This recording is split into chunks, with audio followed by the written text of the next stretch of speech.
Okay, so this is Georgia O'Keeffe inspired textured flowers. You'll need pictures of flowers, 12 by 12 inch white construction paper, pencil eraser, tempera paint including white, paintbrush, chalk pastels that are old. If you don't have your own flowers, I'll have these in a PDF in my YouTube description. Okay, let's get started. The first thing you're going to do is take one of the flower pictures and you're going to make it exceptionally large. You want the petals to go off the page, all four sides. Once you have the flower drawn large, you're going to paint the flower. No shading necessary for this part, just the basic colors. You'll notice that as I'm painting the flowers, when the petals are side by side, I leave a little white line in between so I know where the petals begin and end. Don't forget to paint any stems or leaves you have as well. Choose a simple color and paint the background. One basic color, no shading involved either. When we get done, your petals are going to have extreme texture and details on it, so we want our backgrounds to be very simple.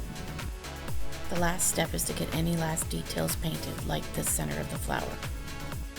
Once that's dry, you're ready to start creating the texture. You're going to need the white tempera paint and the chalk. Start by choosing various shades of the chalk you want to use. You're going to take your piece of chalk and you're going to actually dip it into the white paint every time. When you're doing your texture lines, you want to follow the direction that the flower petal would be growing.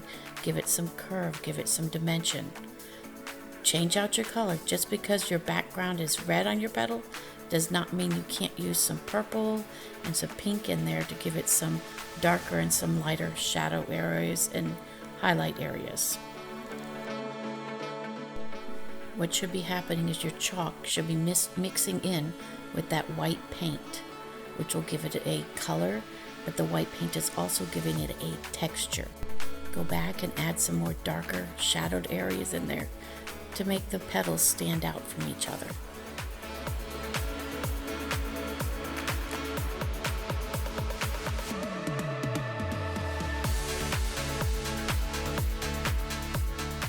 Notice this petal along the edge curves over, so I'm doing kind of a rainbow arch over to make it appear like that petal is flipping over. You want the texture to follow the lines and direction that you want your petals to go. The petals are looking pretty good. Now we're going to start on the stems and the leaves. Take your greens, your yellows, your blues could be your shadows, and add your texture to your leaves and your stems as well. Now for the details. My details are the center part of my flower. I'm using blacks and grays, and I'm going in the circles and the shape of the circles for those parts.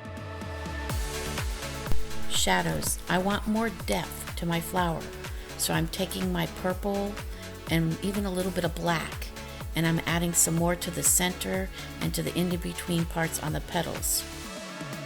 This is my completed flower, but I let it dry and then I took it outside to take some pictures of it in the sunlight.